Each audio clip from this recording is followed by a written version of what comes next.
Bienvenidos a una nueva emisión de Nodo Científico del canal I+I+E de la Universidad Escuela Colombiana de Ingeniería Julio Garavito. Hoy nos encontramos con una magnífica investigadora y profesora de la universidad. Ella es la doctora Sandra Rocío Jerez Barbosa. Doctora, bienvenida.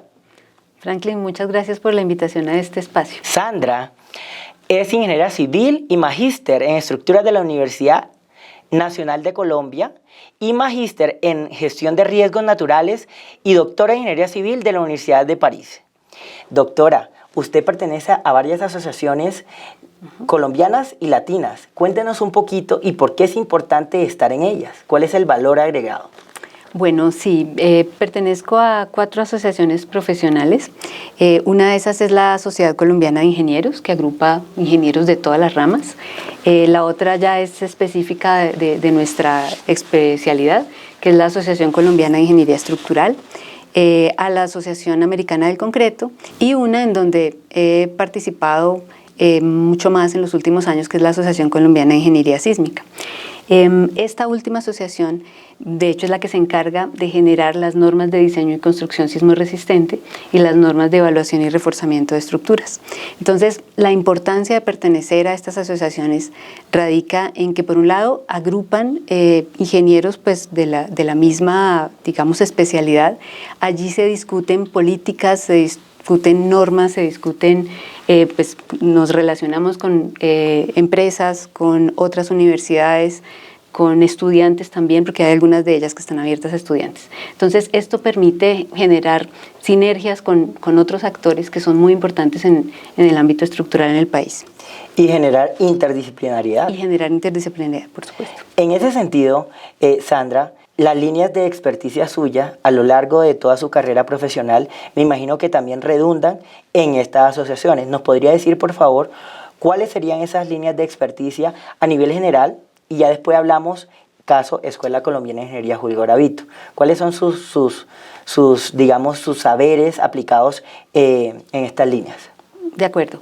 De la gama que hay en la ingeniería estructural, yo me he especializado sobre todo en la modelación inelástica, de comportamiento inelástico de estructuras, en el comportamiento estructural y sobre todo sísmico de edificaciones en mampostería, en concreto y en tierra, de la evaluación sísmica, es decir, cuando tenemos una estructura que ya existe, que ya está construida, ¿cómo evaluamos si ella está bien concebida para soportar las cargas que va a tener durante toda su vida y además las cargas extremas como sismos, tsunamis y otros pues, que provienen de eventos naturales?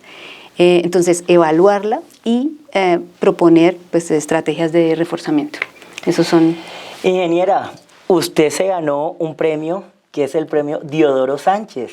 Cuéntenos un poquito y de qué se trató ese reconocimiento.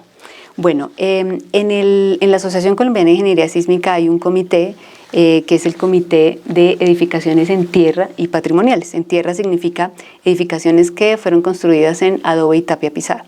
Resulta que buena parte del patrimonio cultural colombiano construido en tierra pues se construyó en siglos pasados y no tiene ningún tipo de refuerzo, es altamente vulnerable a los movimientos sísmicos. Entonces, en ese comité desarrollamos una norma para evaluar ese tipo de construcciones y para reforzarlas.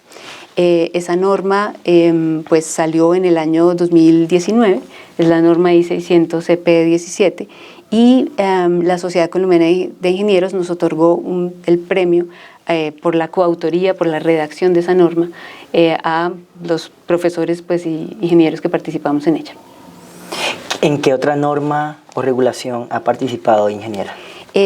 Bueno, recientemente en el año 2023 también, en el seno de la misma asociación, desarrollamos una norma de evaluación e intervención de viviendas en mampostería, de viviendas informales, que ese es un problema muy crítico que tenemos en el país. En el desarrollo de esa norma también participamos varios profesores aquí de la escuela. Esa norma es muy importante porque es una herramienta pues, que permite tomar acciones directas sobre estas viviendas, que son muchísimas, más adelante de pronto hablamos un poquito, y pues nos da una herramienta para saber cómo abordarlas, cómo intervenirlas y cómo mitigar la vulnerabilidad. Ingeniera, Ya aterrizando un poco al tema, su experiencia en la Escuela Colombiana de Ingeniería Julio Garavito, ¿nos podría hablar un poco sobre la parte académica, de investigación y de extensión y cómo se articulan estos tres grandes pilares en su caso? Bueno, la parte académica, pues desde que me vinculé a la escuela desde el año 1999, comencé a trabajar en dos frentes. De un lado, en la parte académica como profesora, en ese momento era profesora de cátedra, y al tiempo en un proyecto de investigación. Yo en esa época era asistente del ingeniero Jairo Uribe, que es uno de los fundadores de esta escuela, y esa fue pues la primera experiencia en investigación. Era justamente un proyecto con una empresa de evaluación, un proyecto experimental en el que pues participé, y digamos que ahí comenzó mi historia aquí en la escuela. De ahí en adelante, una vez que entré ya a ser profesora de planta, he estado trabajando en cursos en pregrado y en cursos en posgrado en el área de estructuras, en posgrado esencialmente en el área de evaluación y reforzamiento, y en dinámica estructural. ¿Cómo se articulan? La investigación ha estado también siempre presente desde dos, frentes. Uno es los estudiantes de maestría. Nosotros tenemos unos programas de maestría que son bien interesantes porque tienen un componente analítico, un componente técnico muy fuerte, pero también un componente práctico. Eso hace que nuestros estudiantes quieran, los que están haciendo sus maestrías, que sus trabajos de grado sean aplicados. Doctora, y cuando dice prácticos, es que está relacionado con el sector empresa. Con el sector empresa, con la práctica común de diseño, de evaluación, de reforzamiento. Entonces, buena parte de la investigación que desarrollamos se hace con los proyectos de maestría que ellos desarrollan, y pues otra tiene que ver con proyectos desarrollados para entidades o para empresas que quieren, por ejemplo, desarrollar sus productos, que quieren evaluar sus productos, que de pronto tienen una innovación y quieren validar su utilización en el territorio colombiano. Entonces eso tiene todo un proceso que debe seguirse, y es un proceso investigativo. ¿Qué tiene de bueno? Que toda esta investigación, sea externa, interna, de maestría, alimenta a su vez el quehacer académico. Es decir, los cursos no son cursos estáticos, son cursos que se alimentan todo el tiempo de los nuevos resultados que vamos obteniendo de investigaciones, y eso lo vamos incorporando pues a lo que enseñamos. Y me imagino que en esa sinergia hay, digamos, conexión con talleres, con laboratorios. Entonces se validan internamente los procesos, digamos, o caracterizaciones o servicios o solicitudes que le llegan a esas experiencias a través del grupo interdisciplinario conformado por profesores y estudiantes. Y cuando me refiero a tallerista, es precisamente ese soporte que ayuda a la experiencia en laboratorio para llevar a feliz término ese deseado, ¿cierto? Claro, sí, el laboratorio es muy importante. Digamos que de lo que hacemos nosotros, usualmente cualquier desarrollo tendrá un enfoque mixto: analítico, teórico y experimental. Ok. El grupo de investigación al cual usted pertenece, ¿nos podría contar un poquito y cuáles son esas capacidades tangibles e intangibles que integran a ese laboratorio? Porque, digamos, nosotros nos encontramos con un complejo de laboratorio en estructuras materiales y concreto fundamentado. Entonces sería muy interesante que en estos pilares temáticos nos hablara un poquito cómo se alimentan, cuál es su proceso y cuáles son sus salidas. De acuerdo. El Laboratorio de Estructuras y Materiales cuenta con una infraestructura, digamos que lo tangible, es una infraestructura que está pensada para desarrollar ensayos de gran tamaño. Es decir, tenemos un muro de reacción, un muro de reacción es una estructura, un muro grande de unas dimensiones importantes: 10 metros de altura, 16 metros en una dirección, 7 en la otra. Es un muro que nos permite soportar unos equipos que son unos actuadores, unos gatos hidráulicos esencialmente, que nos sirven para aplicar cargas grandes, del orden de las 100 toneladas, 30 toneladas, 50, representativas de aquellas que soportarán elementos estructurales durante un movimiento sísmico. Digo grandes elementos porque el tamaño del laboratorio está concebido así justamente para que podamos ensayar vigas de gran tamaño, columnas, muros, pórticos completos. Entonces, de un lado están esos equipos que nos permiten aplicar cargas, pero de otro lado están sistemas de adquisición automática de datos. Eso es algo que hace unos años no era tan común. Cada vez pues hemos avanzado en la instrumentación, es decir, no solo nos interesa aplicarle una carga a una estructura y llevarla a la falla y saber cuánto soporta, sino nos interesa saber cómo responde, en qué momento empieza a dañarse, si ese daño es aceptable o no para los estándares normativos y también para pues, el objetivo de cualquier estructura, que es proteger la vida. ¿Cómo hacemos eso? A través de mediciones. Entonces, para nosotros es muy importante no solo poder aplicar cargas, sino poder medir desplazamientos, aceleraciones, saber en dónde aparece el daño en los elementos. Entonces, también contamos con sistemas de adquisición automática, por supuesto, todos controlados. Y la generación de data, de información. Claro. Entonces, de ahí que es sale clave una para cantidad, tomar de decisiones. De acuerdo. De acuerdo. Entonces, con todos esos datos, o sea, después de cualquier ensayo que hacemos, cualquiera, si sea de un elemento grande o incluso elementos pequeños cuando estamos probando únicamente materiales, lo que obtenemos son datos. Datos de carga que le aplicamos, de esfuerzo que hicimos sobre ese elemento y cómo respondió. Qué tanto se acortó, se alargó, se desplazó. Con esa información nosotros podemos caracterizar ese elemento. Podemos decir, bueno, es rígido, no es rígido, es resistente o cuánto resiste. Eso nos permite generar modelos, que es muy importante. Entonces, ¿qué significa generar modelos? Establecer ecuaciones que nos permitan en el futuro, si tenemos elementos del mismo material en las mismas condiciones, podremos predecir su comportamiento. ¿Sí? Entonces, esa es la importancia de la investigación experimental. Simular escenarios. Y podemos simular escenarios después en modelos de computador de cualquier tamaño, gracias a que hemos previamente recogido información experimental y decimos, ya sabemos que un elemento con tales características va a responder de cierta forma. Doctora, ¿cuáles son las líneas de investigación del Grupo de Investigación Estructuras y Materiales? Bueno, tenemos 4 líneas de investigación, una en comportamiento de materiales entendidos como materiales para construcción. Entonces, no solo están el concreto, el acero, el aluminio, la madera, la tierra, sino pues materiales innovadores, es decir, otra de las líneas de investigación, y la nombro de una vez, es la sostenibilidad. Entonces, hoy es muy importante que todo lo que hagamos haga sostenible nuestra existencia. Pues eso significa los materiales que usemos pues deben ser renovables, deben cumplir con unos ciertos requisitos. Lo que hace que haya materiales nuevos, ¿sí? Todo el tiempo se está pensando en cómo reducir residuos, cómo utilizarlos de pronto. Y todo eso requiere que los probemos. Entonces, esa es una línea. Y la construcción siempre tiene un sello ahí de contaminación, digamos. Claro. Entonces, digamos que la línea de materiales, la línea de sostenibilidad. Y por último, tenemos una línea que está orientada a desarrollar herramientas para el análisis de estructuras. Es una línea de herramientas didácticas. Entonces, por ejemplo, ahí hemos desarrollado programas que le ayuden a los estudiantes, tanto en pregrado como en posgrado, a entender mejor comportamientos que son complejos. Hace un rato hablaba del comportamiento inelástico de los materiales. Eso es un tema que siempre tiene un cierto nivel de complejidad. Entonces hemos desarrollado programas que los acompañan pues en entender cómo funciona y también que nos sirven ya después para hacer análisis sobre estructuras pues, de cualquier tamaño.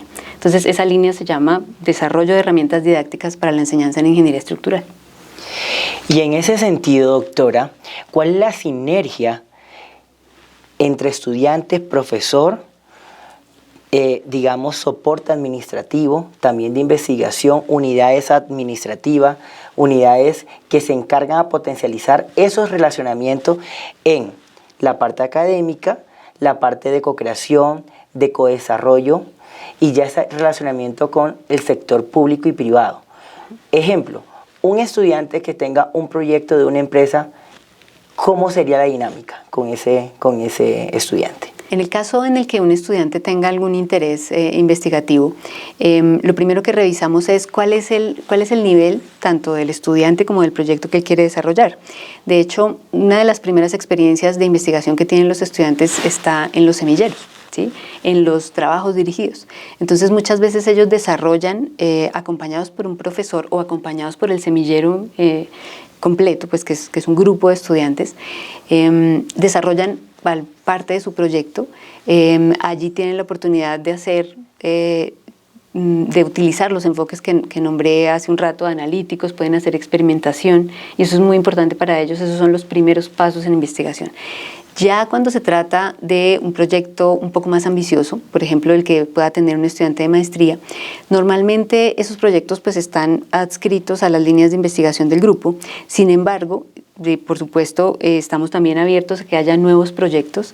En el caso en el que él quisiera desarrollar algo, por ejemplo, con una empresa, entonces ahí ya empieza a crecer el ecosistema, empieza a funcionar, digamos, el ecosistema en la escuela. ¿Qué pasaría por un profesor que lo acompañe, el grupo de investigación que le da soporte, porque puede ser que se requiera de la experticia de más de una persona. O de otra disciplina. O de otra disciplina, claro, puede ser interdisciplinario. Está el laboratorio que le presta, pues que está ahí para proporcionarle los medios para hacer la experimentación, para acompañarlo y guiarlo de cómo es la mejor manera de desarrollar su proyecto. Si ya estamos hablando, como decía, de empresas, entonces entra la unidad de gestión externa, la dirección de investigación, dependiendo de cuál sea el tinte del proyecto. Entonces es un ecosistema grande, complejo y muy útil y necesario en el desarrollo completo del proyecto.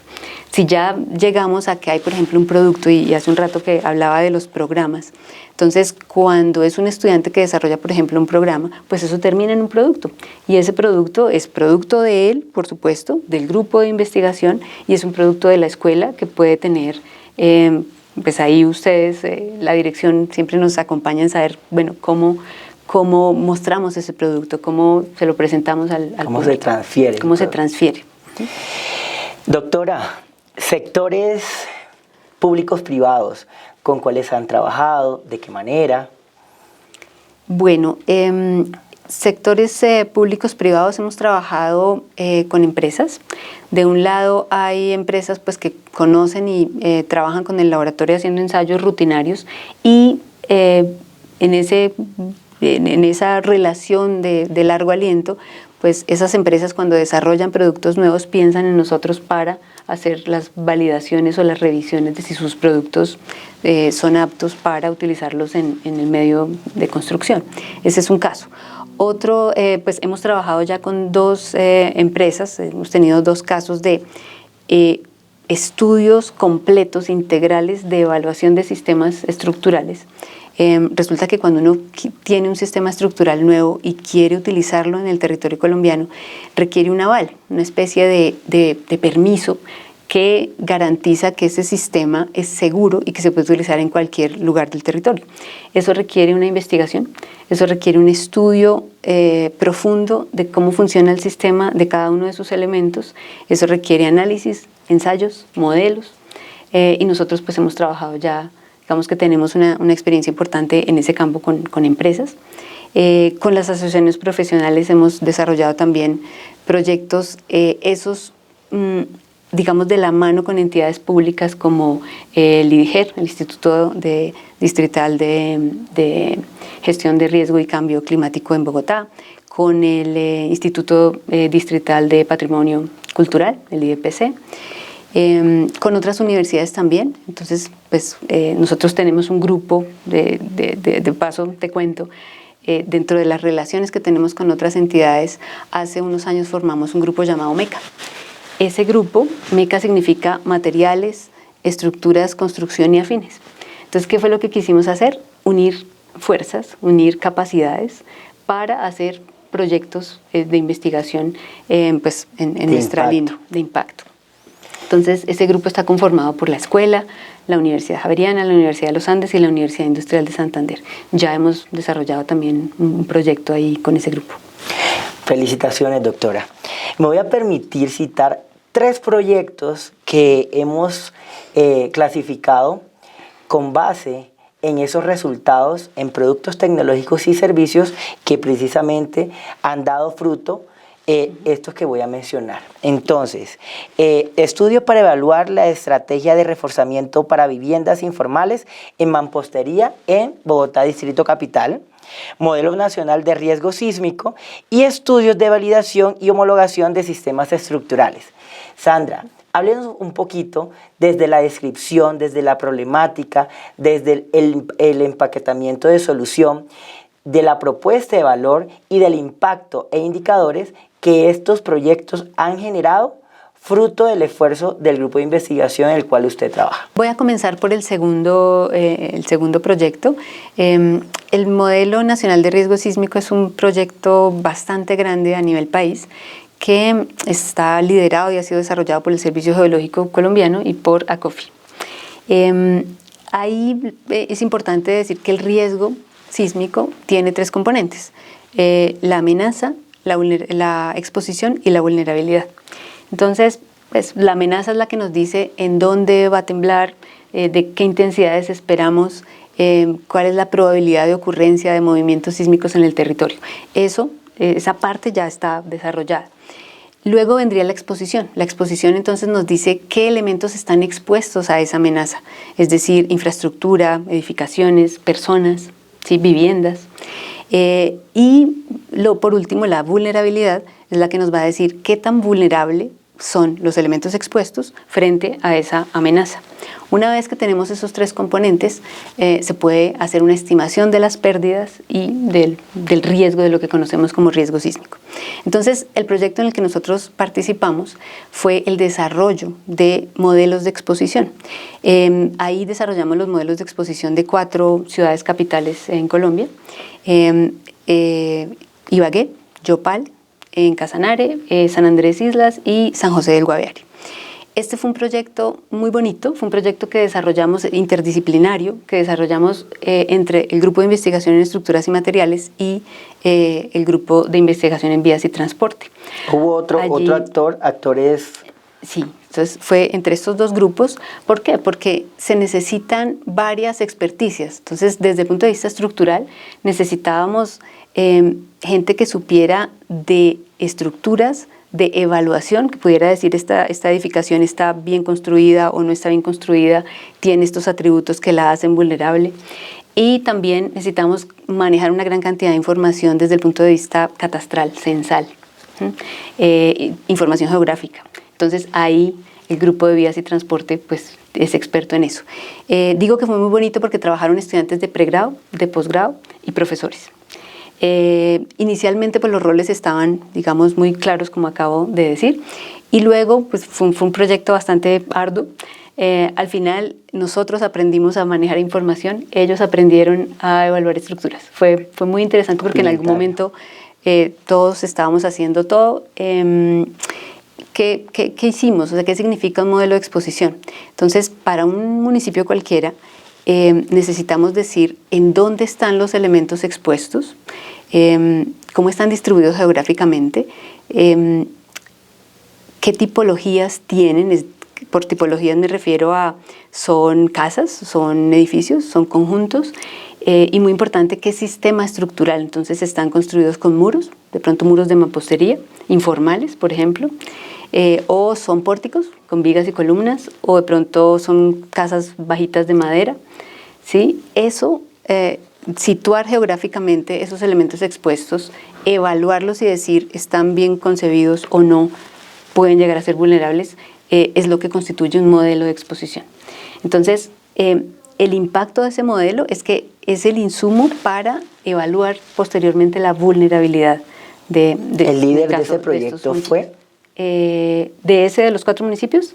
El líder del modelo, del modelo nacional de riesgo sísmico. Del modelo nacional es el Servicio Geológico. El Servicio Geológico. Y ahí, y ahí hay varias universidades que están, digamos, apoyando. Entonces, por eso ACOFI es el que pues agrupa y organiza el trabajo de varias universidades. Nosotros trabajamos en 4 municipios, otras universidades hicieron otros 4, otros 3, en fin, dependiendo de la localización y demás. Entonces, Como te decía, es un proyecto bastante grande, macro, que le va a permitir tener al país una radiografía de cómo está en términos de vulnerabilidad sísmica, en términos de riesgo. ¿Y quiénes utilizarían estos outputs? Entonces, esta información le sirve a entidades, a gobiernos, para saber cómo estamos, qué tan vulnerables somos frente a un evento que va a pasar. Es decir, los movimientos sísmicos están ahí, nosotros estamos en una zona de riesgo intermedio y alto, la mayoría de las ciudades están en estas dos regiones y tener un sismo intenso es algo que sabemos que va a pasar. Entonces la pregunta es, ¿qué hacemos? Este tipo de estudios le permiten a las entidades y, como digo, a los gobiernos empezar a tomar medidas de mitigación, ¿sí? Es necesario reducir esa vulnerabilidad porque es muy alta. De paso les cuento que con las 4 ciudades que nosotros evaluamos y con el resultado que ha salido de otros, pues normalmente la buena parte de las ciudades en el país tiene una gran cantidad de edificaciones no reforzadas en mampostería, por eso comencé por que son altamente vulnerables y que en el caso de un movimiento sísmico pues tienen unas probabilidades de falla importantes. Entonces, pues el impacto eso nos permite ver cómo estamos y empezar a planear cómo reducimos la vulnerabilidad. Paso entonces al primer proyecto por el que me preguntabas. Ese fue el primer desarrollo que hicimos con MECA. Ahí lo que estábamos haciendo era, en primer lugar, caracterizar cómo se construye informalmente en Bogotá. Entonces hicimos un trabajo muy juicioso de búsqueda de cómo son los materiales que se utilizan en los barrios en donde se construyen viviendas informales. No los mejores materiales, sino qué se utiliza en esos lugares, qué hay disponible. Entonces trabajamos con varias fuentes de materiales, por ejemplo de Ciudad Bolívar, de Soacha, Chía, Cogua, que son buena parte de los proveedores de Bogotá. Trabajamos también con cómo es el mortero, es decir, esas relaciones que usan entre cemento y arena cuando se construye un muro de esos de mampostería. Por supuesto, el cemento es costoso, entonces la tendencia es tal vez a utilizar más poquito. Entonces, evaluamos varias dosificaciones, con muy poquito, un poquito más, para ver cómo influía eso pues, en las propiedades de los muros. Y muy importante, quisimos reproducir las prácticas constructivas del medio informal. Entonces, los especímenes no los construyeron nuestros laboratoristas, sino que pues, contratamos maestros que hacen eso en su día a día y les dijimos, constrúyalos como usted normalmente lo hace. Eso nos da una ventaja y es realmente queremos saber cuáles son las propiedades de esa mampostería, de esos muros, de esas casas. Una vez que pues hicimos esa caracterización, lo siguiente fue evaluar 2 estrategias de reforzamiento. ¿Y por qué puse este proyecto en segundo lugar? Porque habiéndoles contado que buena parte de las ciudades es altamente vulnerable, pues lo siguiente es necesitamos estrategias para reforzar esas viviendas. Probamos una estrategia que ya era conocida, que es instalar unas mallas electrosoldadas de acero, conectarlas muy bien a los muros, poner encima un pañete, un revoque de mortero.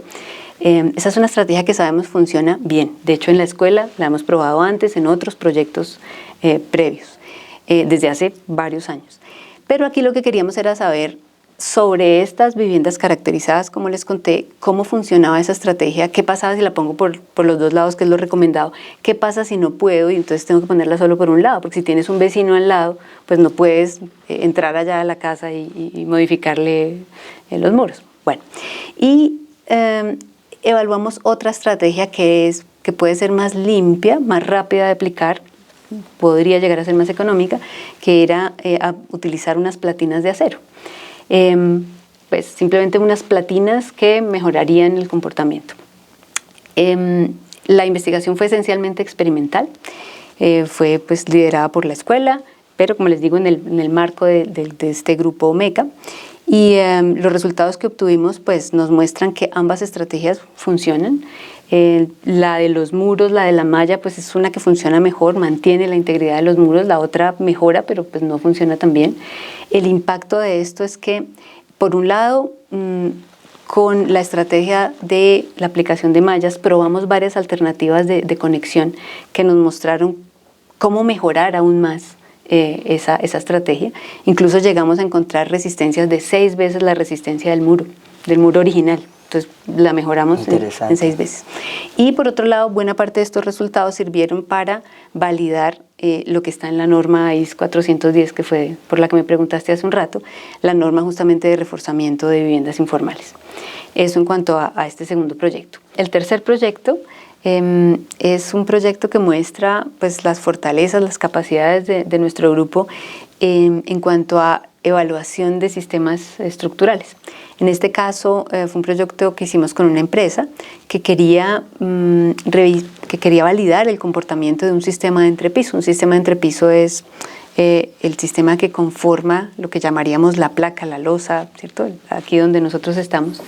Entonces, ese sistema se sometió a todas las cargas que esperamos tenga que soportar durante su vida útil.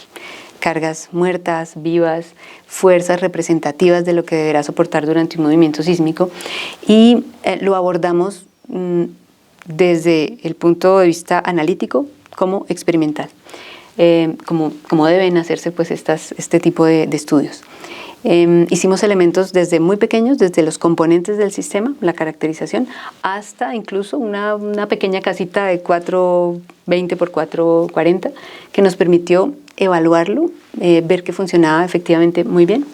Entonces, pues es un proceso que podemos hacer con empresas, de acompañarlas, de mostrarles cómo llevar su producto, cómo evaluarlo y cómo estar seguros de que funcione.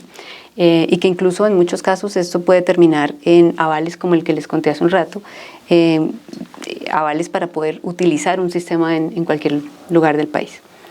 Entonces, ese fue el resultado del tercero. Interesante completamente, y evidentemente esto da muestra de que los esfuerzos de la universidad impactan al sector real. A veces y esto se va desmitificando el tema de que solamente académico, acartonado, no. Sí. Nosotros podemos resolver desde la institución de educación superior problemáticas de entorno real, y también usted ha hecho un recuento, yo la he escuchado atentamente, que hay pruebas, ensayos muy específicos, en lugares muy específicos, también en edificaciones, hay otros más grandes que ya va a ciudades para mirar los comportamientos, y ya por último toda esa información redunda, que eso usted nos los hablaba al principio, para tomar decisiones en normas, en regulaciones y, ¿por qué no, en política pública? Básicamente. Entonces yo creo que esto es un verdadero esfuerzo que repercute en el ecosistema de ciencia, tecnología e innovación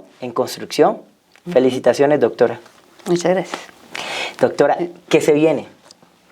Bueno, ¿en qué está trabajando? Bueno, ¿en qué estoy trabajando?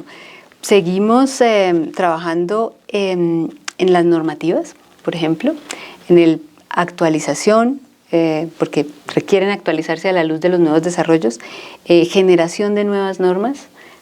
Por ejemplo, en la Asociación Colombiana de Ingeniería Sísmica estamos también trabajando en desarrollar una norma para vivienda nueva en tierra, que eso es algo que no hay. Seguimos evaluando sistemas de refuerzo. De hecho, en poco tiempo vamos en un proyecto de maestría a ensayar unos muros con un cambio, y es que son muros de ladrillo macizo con una estrategia de refuerzo que es un poco más económica, porque también es muy importante que sea económica, y que puede ser más aceptable desde el punto de vista del usuario, porque es fácil de después tapar para que, ¿cierto? Para guardar el carácter bonito, la estética de la ornamental. Vivienda. Exacto. Seguimos trabajando en modelación de esos sistemas, modelación de viviendas en mampostería y en general el comportamiento sismorresistente. Doctora, y hemos hablado de muchos actores. ¿Qué le recomienda usted a los actores colombianos en general que están trabajando estos temas para que esos productos y servicios sean de mayor calidad? Bueno, es muy importante mantener ese enfoque mixto del que he hablado varias veces. Hoy todo está cambiando con con la inteligencia artificial, con el uso que le estamos dando a la información. Entonces, todo eso está permeando todos los procesos, incluso pues, lo que hacemos en ingeniería estructural. Entonces, la modelación es muy importante, la incorporación de toda esa información a partir de datos es muy importante, pero la experimentación sigue siendo el soporte que necesitamos para poder validar todo lo que hacemos. Entonces, la invitación es a que hagamos experimentación, investigación analítica, sí, que pues podamos modelar para poder predecir comportamiento estructural, que incorporemos esas nuevas tecnologías, porque por supuesto que toda esa información y todo eso nos va a ayudar mucho, pero que no olvidemos la experimentación. O sea, la validación en laboratorio es la que finalmente nos muestra cómo se comportan las estructuras.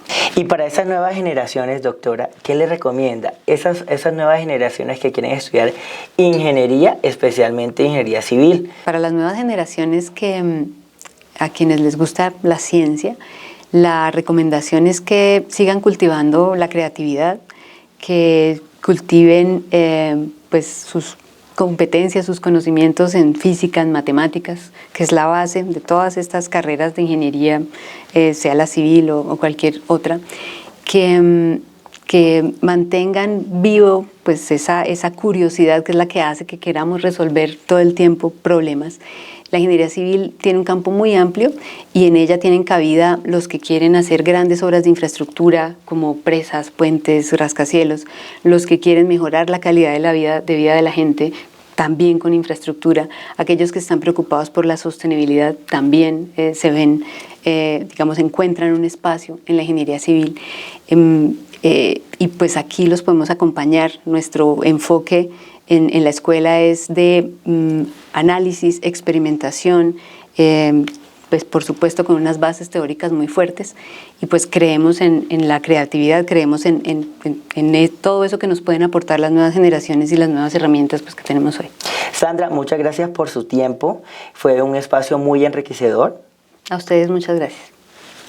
Y a ustedes, nuestros seguidores, nos vemos en una próxima emisión de Nodo Científico del canal I+C de la Universidad Escuela Colombiana de Ingeniería Julio Gravito.